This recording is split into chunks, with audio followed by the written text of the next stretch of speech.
আমি বিষয়টা বুঝলাম না। আবার আরেকটা যে বিষয় হলো যে আপনার বিআরটির এডি স্যার আমরা পরিবহন সেক্টরের প্রতিনিধি এখানে অনেক আছে, অনেক পরিচয় এখন বিষয় না, এরা বক্তব্য রাখছেন না। আমরা হাজার সমস্যা, এই একটা সমস্যা হইলাম লাইসেন্সের লাগে আমরা যে ন্যাশনাল আইডি ডেটের ব্যাপার একটা আছে, এইটার লাগে আমরা আটটা পড়ি।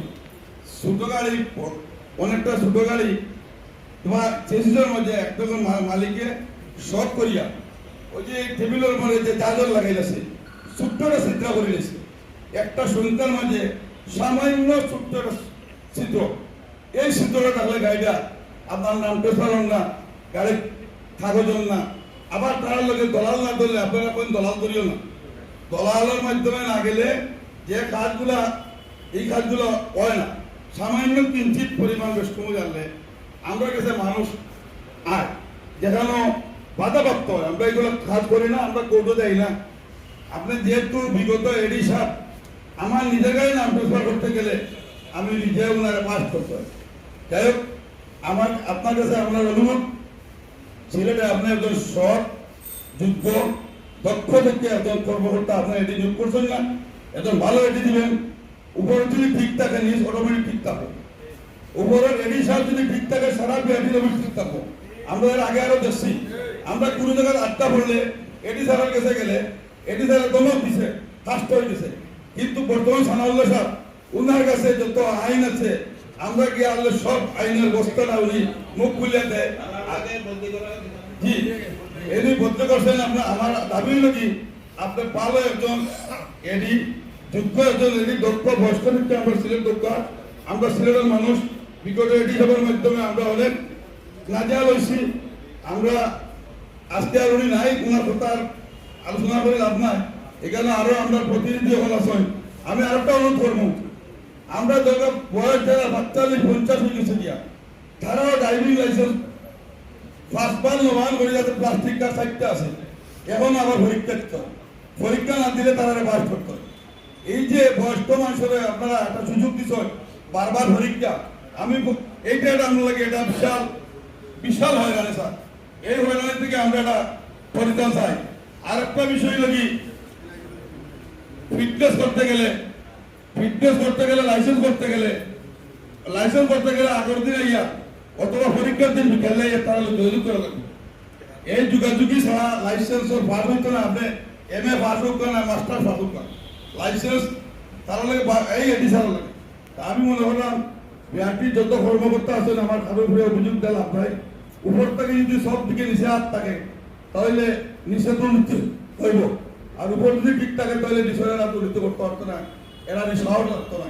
তাই গেল ভালো মানুষ আছে অনেক, ভালো মন্দ নিয়ে সব জায়গায় তো আসি।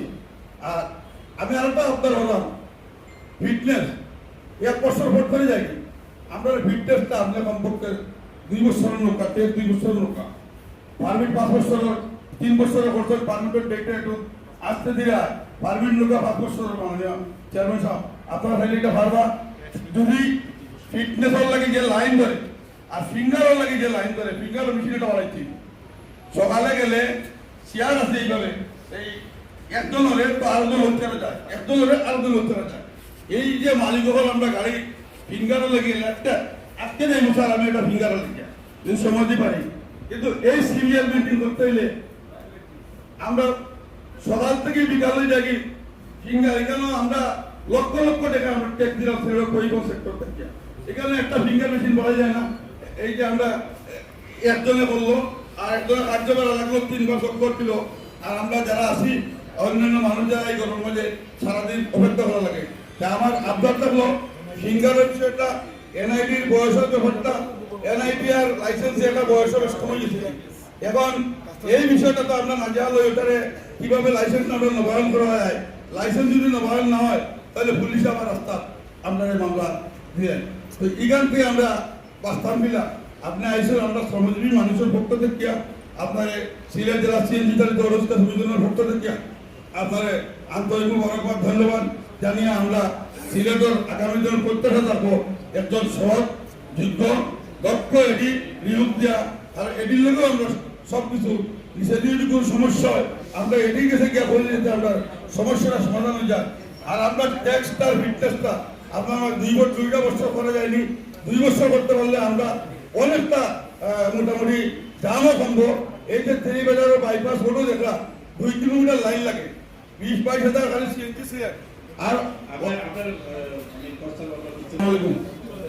এখানে আরো অনেক প্রতিনিধি আছেন, মালিক প্রতিনিধি আরো সর্বোচ্চ এটা যে কোনো সময় যে কোনো বিষয়ে আমার নলেজে আসতে পারেন। আপনাদের এই বাংলাদেশ খবর আপনারা লিখিতভাবে অভিযোগ করতে পারেন, অনলাইনে যোগাযোগ করে কোনো কেউ কোনো কাজ করবেন না, দালালের মাধ্যমে কোনো কাজ করবেন না, এটা আমার অনুরোধ।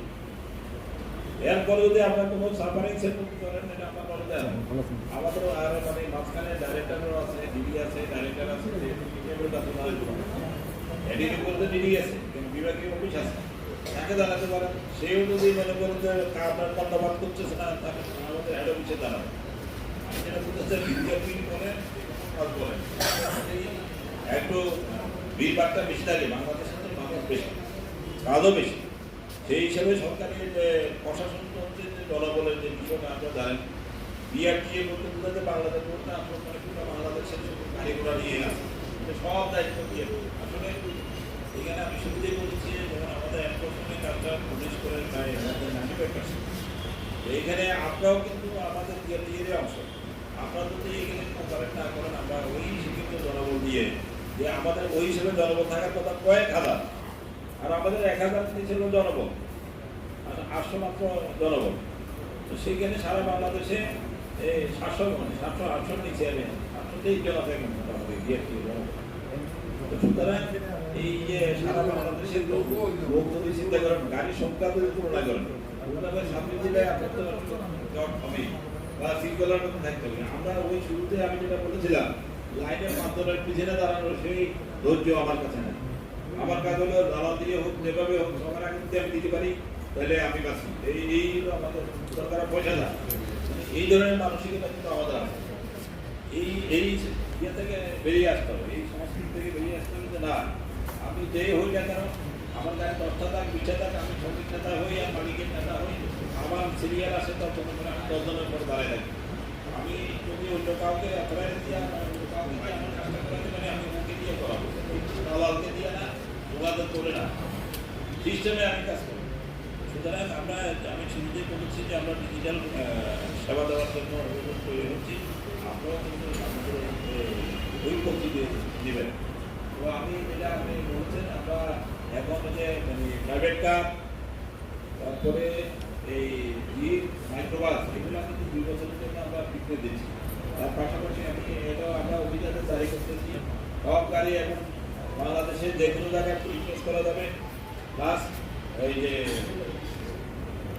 যাতে করে ওই 2 বছরের জন্য যেগুলো করা হচ্ছে ওইগুলো গাড়ি 2 বছর কমার্শিয়াল গাড়ি করা যাবে না। কারণ কমার্শিয়াল গাড়ি একটা একরকম ইউজ হয় প্রচুর, এখানে আবার যত্ন নেয় না। আপনার একটা প্রাইভেট কার কার যদি থাকে, সে খুব যত্ন নেয় এই গাড়িটা, কিন্তু যখন কমার্শিয়ালি চলে বাস, বাস বলেন বা অন্য যে কোনো পরিবহন বলেন, এগুলো কিন্তু বেশি ইউজার এটা নষ্ট হয়ে যায়। এটা ফিটনেস কিন্তু 2 বছর করা যাবে না। সুতরাং আমরা কিন্তু যেটা যেভাবে আছে আমরা যেটুকু সহযোগী করুন দরকার, আমরা ওইটা করছি। এখন যদি আমি অভিযোগ বলতে চাই, অনবরত 3 ঘন্টা আপনাকে অনবরত বিআরটির অভিযোগ আপনাকে বলতে পারবো। তাই বলে যে আমি একাই বলবো সেটা কিন্তু কথা। আমি শুধু একটি কথাই আপনাকে বলবো, আমরা ট্রাক মালিক যারা বাংলাদেশের ভিতরে আছি, আমরাই মনে হয় বাংলাদেশের ভিতরে সবচেয়ে বেশি অভাগা। কারণ বাংলাদেশের ভিতরে আপনি দেখবেন, যখন 9 টাকা তেলের লিটার ছিল, তখন আমাদের পণ্যবাহী গাড়ি ভাড়া যা ছিল, আজকে 20 বছর পরে তেলের দাম যেখানে 85 টাকা চলে এসেছে, সেখানে আমাদের পণ্যবাহী মালের ভাড়া তেমন বৃদ্ধি পায় নাই। পক্ষান্তরে আমাদের পরিবহন যারা ক্যারি করে বাস মালিকের যারা আছে, তাদের কিন্তু মোটামুটি তেলের দাম বাড়ুক বা ডিজেলের তেল বাড়ুক, মোটামুটি কিন্তু বাড়ে। তো যাই হোক, ওনাদের ব্যবসাটা ওনারা যেভাবে হোক সচল রাখতে পারে, কিন্তু আমরা ট্রাকের মালিক যারা, আমরা কিন্তু খুব অভাগা। আমাদের তেলের দাম বাড়ার সাথে সাথে আমাদের পণ্যর ভাড়া কিন্তু বৃদ্ধি পায় না। মাননীয় চেয়ারম্যান সাহেব, আমরা দেখেছি যেখানে আমরা ইনকাম ট্যাক্স 5,000 টাকা দিয়েছি, সেখান থেকে 10,000, 12,000, বর্তমানে 23,000 টাকা চলে এসেছে। মাননীয় চেয়ারম্যান সাহেব, আপনার কাছে অনুরোধ, বাংলাদেশ সরকার তথা বিভিন্ন ধরনের যে সমস্ত কার্যক্রমে হাত দিয়েছে, ব্যাংক থেকে শুরু করে ট্যাক্স, এগুলা যদি সরকার উত্থান না করতে পারে তাহলে আমাদের দেশের অর্থনৈতিক চাকা সচল হবে না, আমরা মেনে নিলাম। কিন্তু মাননীয় চেয়ারম্যান সাহেব, আপনি একবার চিন্তা করে দেখবেন, যারা ট্রাক মালিক আছে, আমরা অনেক সমস্যা, যারা ট্রাক মালিক আছি, আমাদের দিক বিবেচনা করবেন। এভাবে যদি অনবরত আমাদের গাড়ির ট্যাক্স বৃদ্ধি পায় তাহলে ভবিষ্যতে বর্তমানে আমাদের গাড়ি ক্রয় যারা মালিক বাংলাদেশ এবং আমাদের দেশের সরকার জননেত্রী শেখ হাসিনা বলেছে, মালিক শ্রমিক এই দেশের অর্থনৈতিক চাকাকে সচল রেখেছে। তাহলে আমরা মালিক এবং শ্রমিক বিআরটিতে কেন আমরা নির্যাতনের শিকার হব? তার কোনো জবাব কিন্তু আমাদের কাছে নেই। মাননীয় চেয়ারম্যান সাহেব, আমাদের একটি কথা হলো, আমরা এদেশের নাগরিক, আমরা যখন গাড়িটি রেজিস্ট্রেশন করি তখন আমাদেরকে সম্পূর্ণ কাগজপত্র দেওয়া হয়। পরবর্তী বছরে আমরা ফিটনেসের নামে যে গাড়ি দেখানোর জন্য বলা হয়, সেক্ষেত্রে আমরা দেখি, আমরা যারা পণ্য গাড়ি, ট্রাক বা বড় গাড়ির মালিক, আমাদের কিন্তু অনেক ক্ষতির সম্মুখীন হতে হয়। যেমন আমরা এই গাড়িটাকে যদি ঢাকা থাকে বা বেনাপুলে থাকে, একে আমরা সিলেটে এনে প্রেজেন্ট করতে হয়, অথবা আপনার ইকুরিয়াতে অথবা বিআরটি মিরপুরে নিয়ে যেতে হয়। সেক্ষেত্রে আমাদের 4-5 দিন এই গাড়িটি বন্ধ রাখতে হয়। আমার কথা হলো, আমরা যারা গাড়িটির প্রথম বছর আমরা ফিটনেস করেছি, তাহলে আমার মনে হয় দ্বিতীয় বছর এটা দেখার কোনো প্রয়োজন নাই। যেহেতু অনলাইনের মাধ্যমে সব জিনিস নির্বাচন এখন চলে এসেছে, আর বিআরটি জিনিসটা তো আমাদের দেশের ভিতরে, এটা তো মাননীয় চেয়ারম্যান সাহেব লন্ডন, আমেরিকা বা জাপান থেকে কোনো সিস্টেম এখানে আনা হচ্ছে না। তাহলে আজকে যখন আপনি আমাদের দুঃখ এবং সমস্যার কথা আপনি জানতে পারছেন, আমার মনে হয় আমাদের যে সমস্যাগুলো আছে, আমি আপনার কাছে আবদার করব, যে গাড়ি একবার ফিটনেস হয়ে যায়, ট্রাকের বা পণ্যবাহী বড় গাড়িগুলা, সেগুলো যেন পরবর্তী বছরে অটোভাবে দেওয়া হয়, সেগুলো দেখার নামে যেন আমাদেরকে এই সময়টা নষ্ট না করে, তাহলে আমরা মালিকরা মনে হয় উপকৃত হব। পাশাপাশি আমার একটা প্রস্তাব আছে মাননীয় চেয়ারম্যান সাহেব, এখানে তো আমরা মুক্তভাবে আলোচনা বসেছি এবং আপনাকেও আমরা পেয়েছি। আমরা যারা ট্রাক এবং কাভারম্যানের মালিক, আমরা যারা আছি, আমরা যখন গাড়ি নিয়েছি, এই যে মনে করেন আমাদেরকে যে জিনিসগুলা, যে কাগজ এবং বিআরটিতে ফিটনেস বা পারমিট করার জন্য যাওয়া লাগে, আমরা যদি এই গাড়িগুলার মালিকদের কাছ থেকে অটোমেটিকলি অনলাইনের মাধ্যমে ব্যাংক থেকে টাকা যদি কর্তন করা হয়, তাহলে আমি আর বিআরটিতেও যাওয়া লাগে না, আমার কাগজগুলো অটো রিনিউ হয়ে চলে আসছে। সর্বশেষ আমি সবাইকে ধন্যবাদ জানিয়ে এবং এই বিআরটি সিলেটকে জঞ্জাল মুক্ত করতে আপনি মুখ্য ভূমিকা পালন করবেন বলে আমি আশা করি, সেই আশা প্রত্যাশা ব্যক্ত করে আমি সবাইকে ধন্যবাদ জানিয়ে আমার সংক্ষিপ্ত বক্তব্য এখানে শেষ করছি। ধন্যবাদ সবাইকে। আরেকটা বিষয় হলো যে আমাদের যে ওপেন মার্কেট কনসেপ্ট একটা বিষয় আছে, এগুলা বিধিগত বাধ্যবাধকতা নাই। যেমন আপনারা জানেন, আমরা গাড়ির ভাড়া আমরা নির্ধারণ করি কি, যে একটা গাড়ির ভাড়া নির্ধারণ করার বিশেষ বড় পরিবহনে বাসের, মিনি বাসের আমরা ভাড়া নির্ধারণের জন্য একটা কমিটি জাতীয়ভাবে আমাদের কাছে। ট্রাক সহ অন্যান্য যে পরিবহনের যে প্রাইভেট কারের কোনো ভাড়া নীতির ব্যাপার আছে নাই, এটা প্রাইভেট ইউজের জন্য। একইভাবে ট্রাক সহ অন্যান্য যে অন্য পরিবহনের যে বিষয়গুলো আছে, সেগুলো হলো আপনার কন্ট্রাক্টের, যেগুলো আপনার এই কন্ট্রাক্ট বেশিতে হবে। কন্ট্রাক্ট বিষয়টা এমন কি, এটা ওপেন মার্কেট কনসেপ্টের মধ্যে আছে। যেমন আপনি যদি একটা মাইক্রো পার্সোনাল গাড়ি ভাড়া নিয়ে আপনি যান, এখন মাইক্রো ভাড়াতে কন্ট্রাক্টে চলছে অনেকগুলো 10টা গাড়ি আছে। আপনি যদি এখানে টাকা যান, একটা মাইক্রো ড্রাইভার যদি বলে বা মালিক যদি বলে আপনার 10,000 টাকা দেওয়া, আরেকজন বললো 9,000, আরেকজন বললো 8,000, আপনি নিশ্চয়ই 8,000 দাম করছেন। আপনার এখানে প্রতিযোগিতামূলক বাড়ছে, আপনি ওইভাবে যাবেন। আপনাদের এই পণ্য পরিবহনের যে মূল্য বৃদ্ধির কথাটা বলছেন, ভাড়ার কথাটা বলছেন, ওইটা কন্ট্রাক্ট বেশি চেয়ে হয়ে যায়। এটার জন্য আপনাদেরকে কমাইতেও বলা হয় নাই, বাড়াইতেও বলা হয় নাই। আমরা কি নির্ধারণও করে দিই, নির্ধারণ করে দিলে এখানে নানা মত আছে। আপনাদের কেন্দ্রীয় লেভেলের তাদের সঙ্গে আমরা একাধিকবার বসেছি। আপনাদের যে দাবি দাওয়াগুলো ছিল সেগুলো আমরা মাননীয় স্বরাষ্ট্রমন্ত্রী মহোদয় আমি ওইটা তারা স্পেসিফিকলি বলতে চাইছি যে সভা করেছি, সেগুলো বিষয়গুলো হচ্ছিল, সেগুলো এইখানে এইভাবে আলোচনা হয়েছে। এবং কি আপনাদের ভাড়া বৃদ্ধির জন্য বিশেষ করে কোর্ট যে পণ্য পরিবহন কাভারমেন্ট আছে সেগুলো নিয়ে যে বিজিএমই বিটিএমই এদের সঙ্গে বাণিজ্য মন্ত্রণালয়কেও আমরা রিকোয়েস্ট করেছি এদের বিষয়টা সহানুভূতির সঙ্গে দেয়। কারণ ওটা বড় বড় যারা বিজনেসম্যান বা ওই যে গ্রুপ অফ কোম্পানির মালিক, গার্মেন্টস মালিক, তারা তো ওইটা আমরা আমাদের ওইটা ওইভাবে আমরা আমাদের দায়িত্ব নেব, আমরা জানিয়েছি। এখন আপনি যেটা বলেছেন যে এটা আমাদের মন্ত্রণালয় আপনাদের এই দাবি দেওয়া নিয়ে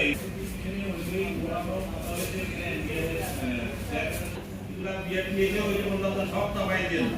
মানুষের একটা রং কনসেপশন আছে, পারসেপশন আছে। এই পারসেপশন বারবার বলবো সব জায়গায় এখানে আমরা নিজেরা যদি সহযোগিতা করি, আবার অভিযোগ করে এটা সহবিরোধী আপনাকে সিরিয়াস থাকতে হবে না। অতিরিক্ত ভোট অনিয়মের একটা মানে মিটার পয়েন্ট হয়, সেই ক্ষেত্রে আমাদের যারা আমাদের প্রতিকার পাই এটা কিন্তু আপনাদের থাকতে হবে। যে এখন সিলেটের কাছে সিলেটে আনতে হবে, এটা ঠিক আছে, এখন আছে। আমি ওইটাও কিন্তু আমরা সিদ্ধান্ত নিয়ে নিয়েছি বাংলাদেশের যে কোনো জায়গায় আপনি আমরা বাধ্য যে আমরা দালাল ধরতে, কারণ আপনাদের যে এডি বলতেছেন, আমাদের এডি রুমে আমাদের শ্রমিকরা আমরা মালিকরা ঢুকতেই পারি না। এটাও তো আপনি ঢাকায় বসে জানবেন না, কিন্তু আসলে সত্য কথা হচ্ছে আপনাদের রুমেই আমরা ঢুকতে পারি না। এই রুমে ঢুকার আলাদা পারমিশন লাগবে। তো আমার কথা হচ্ছে যে আপনারা যদি দালালের মাধ্যমে কোনো ফাইল আপনারা যদি প্রসেস না করেন তাহলে অটোমেটিক দালাল নির্মূল হয়ে যাবে। ধন্যবাদ মাননীয় চেয়ারম্যান। ধন্যবাদ। আমার একটা লিখিত বক্তব্য আছে।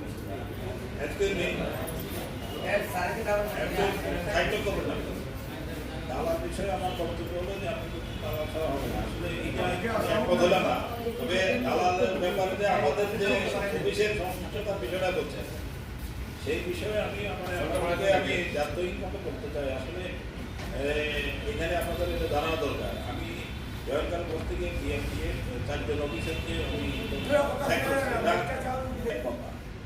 আপনি এখানে অভিযোগ করবেন, আবার যে দালালের সঙ্গে হাত মিলাবেন বা নিজের পরাজয় বরণ করে নেবেন, এটা কিন্তু তাই সমাজ থেকে অপরাধ কমবে না। আপনাকে প্রতিবাদী মানে কি সঞ্চার কণ্ঠ মানে প্রতিবাদী হইতে হবে, এবং কি এখানে বৃহৎ চেতা হইতে হবে। যেটা আমি যদি না দিই, ধরেন আমি টাকা চাই, আমার দিলেন না, আপনি টাকা পাবো থেকে, আপনি স্ট্রং থাকে টাকা দিবেন না। এখন আমার পক্ষে আমি কিন্তু ছেড়ে দিচ্ছি না। এখন বিষয়টা যে এই যে অভিযোগটা করছেন সব সাহস নিয়ে, এটা আমি আপনাদের সাধুবাদ জানাই। এইরকম আপনারা সিরিয়াস হতে হবে প্রত্যেকে, যারা এই যে গ্রাহক এন্ডে আছেন, আপনারা সবাই যদি সিরিয়াস হন, কেউ টাকা পয়সা দিবেন না, দালাল ধরবেন না, দালালের কাছে যাবেন না, ওই অফিসের না কথা শুনবেন না। এটা হয় বসতে আসেন। আমি একটা নদীর একটা আমি দুইজন কর্মকর্তা কর্মচারীদের তাৎক্ষণিক অ্যাকশন নিয়েছি। তার মানে কি, এটা তো আপনাদেরই বিজয়, তাই নাকি? আপনাদের বিজয় কিনা?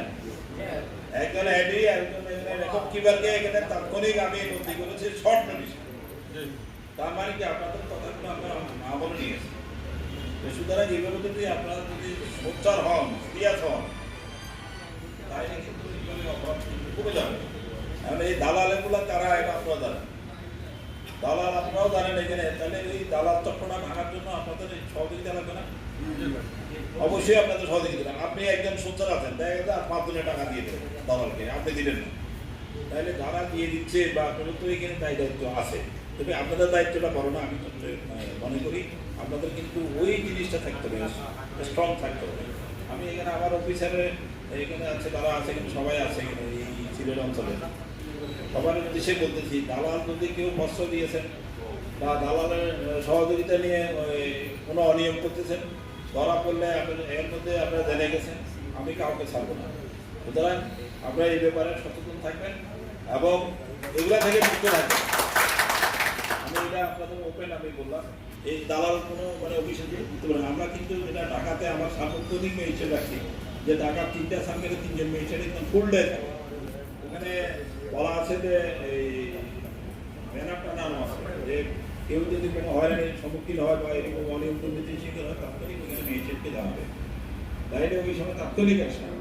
আমি আবার সিসিটিভিতে কিন্তু আপনাদের একটা বলতে দিই, আমি কিন্তু জয়েন করার পরে সারা দেশে সিসিটিভি ক্যামেরা আওতায় এনেছি, যে অনেক সময় সন্ধ্যার পরে 5টার পরে দালালরা প্রত্যেকটা অফিসে যদি ইচ্ছা মতো আসে যায়, এটা তো করতে না পারে ডিজিটাল হাজিরার ব্যবস্থা করেছে। এখন কথা হলো যে আসলে সবাইকে একটু সচেতন হতে হবে। যেমন আমার গাড়ি লক্ষ্যদ্রকর, আমি ফিটনেসের জন্য এই আন্ডার হ্যান্ড মানে আন্ডার দ্য টেবিল কাজ করলাম, আবার অভিযোগ করলাম যে টাকা ছাড়া কাজ হয় না, এটা আমি কোনোদিনও একমত হবো না, আমি এটা অ্যাপ্রিসিয়েট করি না। সুতরাং আমরা যারা অভিযোগ করবো তারাও যেন আমরা এই যে সুদাচারটা আমাদের তাদের মধ্যে যেন এই বিষয়টা চলে প্লিজ।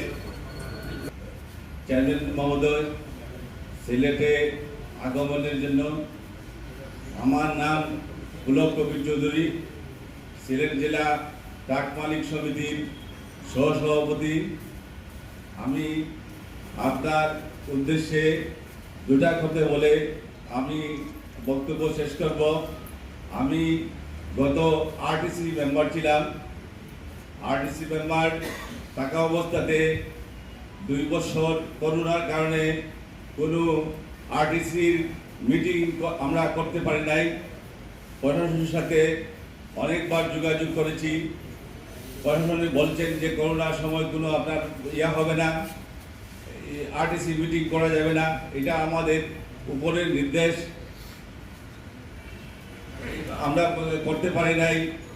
এখন আমাদের মূল বিষয়টা হচ্ছে যে বিআরটির যে অফিসটা, বিআরটির অফিসটা আমার এমনভাবে আমার জরাজীর্ণ অবস্থা, আপনার এক জায়গাতে আপনার প্র্যাকটিক্যাল পরীক্ষা দিতে হয়, আর এক জায়গাতে মুখ পরীক্ষা দিতে হয়, আর এক জায়গাতে ইয়ার পরীক্ষা দিতে হয়,